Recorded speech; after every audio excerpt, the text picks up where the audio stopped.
Another day and another fix. Woke up this morning to use the ensuite toilet and the flusher is stuck.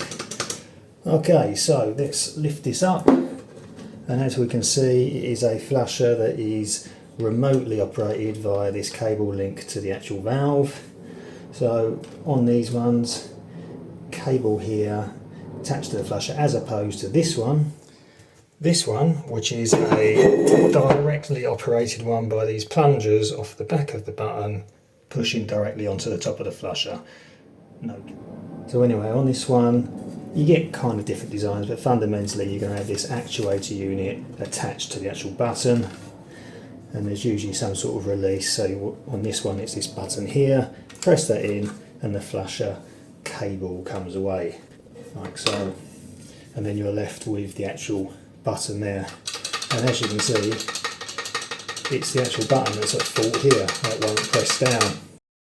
The actual flusher mechanism will work perfectly well, so there's a little button in there which gets pushed by the protruding rod on the bottom of this button, and if I push something down into there, as you can see the flusher actually works. So this bit's all good. We have a problem with this bit. So let's take this off, let's undo this nut, that comes away, then there's a retaining collar, and then the actual mechanism comes out of the lid. So, now it's working, now it's not, now it's working. So on inspection I can see that this bottom plate has become detached. Right, so if I hold the bottom plate flush, it works perfectly well, but if the bottom plate is away like that, it won't push. So this should be a nice simple fix of just gluing this bottom plate back on, and that should work a treat. Right, so some just common or garden super glue.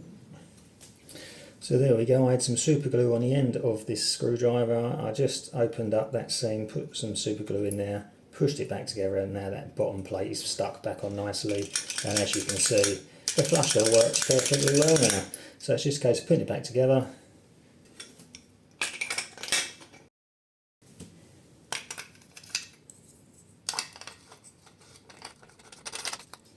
Making sure the buttons line up on the top, getting the actuator thing there, pushing the button in, connecting it back on. Right.